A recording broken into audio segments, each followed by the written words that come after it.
Fala, galera do segundo ano!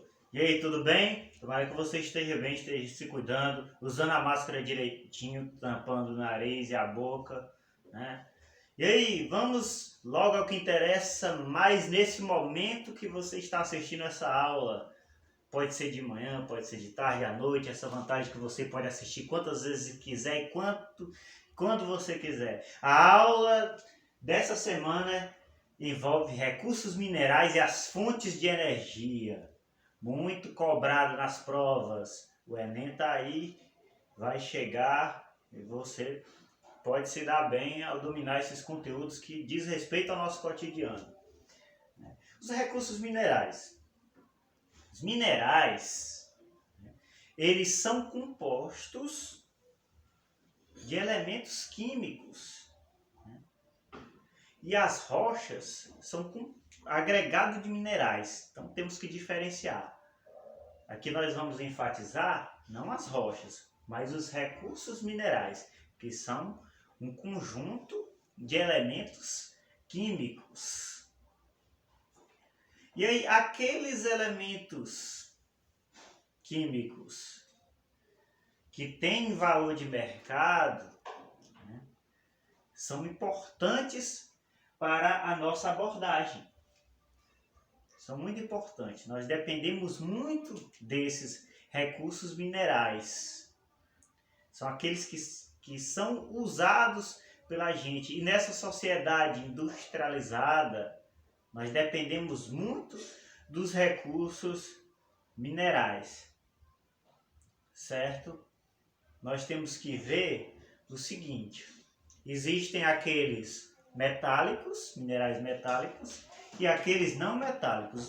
Os metálicos são aqueles que têm metal na sua composição, e os não metálicos é o contrário, que não tem. E os metálicos, eles têm um brilho, né, que os não metálicos não têm. Essa é uma diferença interessante. Eles têm um brilho, né, os metálicos, que os não metálicos não têm. E aí a gente tem que ver que, além deles estarem bem presentes no nosso cotidiano, a gente tem que, o ser humano, saber lidar com ele de uma forma sustentável, né, para a sustentabilidade. Os principais recursos minerais, outro tópico interessante que o livro trata. Nós temos entre os principais recursos o ouro, né, o manganês, a bauxita, a cassiterita, o alumínio. O alumínio, o Brasil, por exemplo, se destaca bastante na produção de alumínio, um dos países mais produtores de alumínio do mundo inteiro. Nós temos que ver isso. Esses minerais, eles não são distribuídos de forma igualitária pelo mundo.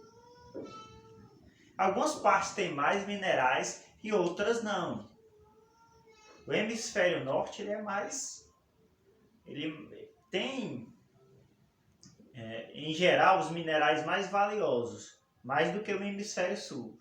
Nós formos dividir o mundo em duas partes, mais acima e mais abaixo, acima da linha do Equador e abaixo da linha do Equador, nós temos o hemisfério norte acima e o hemisfério sul abaixo. Por isso essa divisão. E aí, assim, tem muitos países que não são desenvolvidos, mas eles têm esses recursos minerais. Deus deu esses recursos a eles. E aí os países que são mais ricos, eles tentam explorar esses mais pobres. Esses países mais pobres que detêm esses minerais. Às vezes o país é pobre, tem esse mineral, mas não tem como utilizar por falta de recursos financeiros. Os países ricos entram com tudo nessa questão. Tem as transnacionais aí para ganharem muito dinheiro em cima disso. Entre as companhias que mais produzem, né, recursos minerais, ganham muito dinheiro em cima disso, nós temos a Vale do Rio Doce, que antes era estatal. Alguns países adquirem empresas estatais responsáveis por essa manipulação, todo o comércio e a produção dos minerais. Mas boa parte dessa produção é feita por companhias privatizadas. Apesar do Brasil deter maior parte do capital da Vale Mais, ela é privatizada. Ela já foi privatizada. É uma companhia transnacional. Agora, por que diz respeito às fontes de energia, tem dois tipos, que até eu destaquei aqui de preto, que são os seguintes: as renováveis e as fontes de energia não renováveis. Como o próprio nome já diz, as não renováveis, as que não se podem renovar, elas vão acabar se esgotando. E demora muito tempo para repor, com destaque para o petróleo, gás natural e o carvão mineral. Já as renováveis, a natureza sempre se encarrega de renovar rapidamente, diferente das não renováveis. Por exemplo, para se renovar o petróleo, isso vai ser há milhões de anos. Você vai estar aqui? Não vai estar. Você só vai durar no máximo 120 anos. Então vai ser complicado. Então a gente chama essas fontes de não renováveis. Vamos para cada uma delas, pontuando, dando algumas pinceladas. Carvão mineral. Ele pode ser utilizado como matéria-prima, ligado aos transportes. Foi uma das... O carvão mineral ele se destacou bastante na primeira Revolução Industrial, no século XVIII. Foi fortemente utilizado. Falou em carvão mineral, a gente já lembra da Revolução Industrial do século XVIII. Também pode ser utilizado na geração de energia elétrica. Muito importante aí o carvão mineral, que é a segunda fonte mais utilizada do mundo. Nós temos também a mais utilizada, que é o que? O petróleo. Os derivados de petróleo fazem parte do nosso dia a dia de uma forma que é impossível imaginar a vida sem eles nessa sociedade industrial. Os derivados de petróleo, gasolina, plástico, tinta, asfalto, etc. Tudo isso é derivado do petróleo. Muito presente na questão para o uso para o meio de transporte, como combustível para os transportes. É muito importante aí. E existe a OPEP, que é as Organizações dos Países Exportadores de Petróleo, da qual nós temos alguns países africanos, temos a Venezuela, temos os países do Oriente Médio, que tem grande destaque na produção de petróleo, e fizeram essa organização, que foi criada pela Venezuela na década de 1900, nos anos 1960, a Venezuela criou essa organização. Gente, outro recurso, combustível fóssil, né? Recurso não renovável, fonte de energia não renovável, é o gás natural, que tem muito destaque na questão dos termoelétricos domésticos. Para a cozinha, o gás de cozinha, para o chuveiro, o gás natural é muito importante. A terceira fonte mais consumida é a que mais cresce, porque ela também é ambientalmente, ela polui menos, ela não se renova facilmente, faz parte das fontes não renováveis, mas não é considerada muito poluente. Outro destaque que o livro dá é energia elétrica, a força da água. Também a energia elétrica pode se dar de forma hidráulica, através da força da água, através do vapor da queima de combustíveis fósseis. Os combustíveis fósseis que têm mais destaque, como eu falei, petróleo, gás natural, e o carvão mineral, e também, que são chamados termoelétricos, quando aproveita-se a queima de combustíveis fósseis, e também, de forma nuclear, a energia elétrica é produzida pela fissão do urânio no núcleo do reator. Tem essa forma também.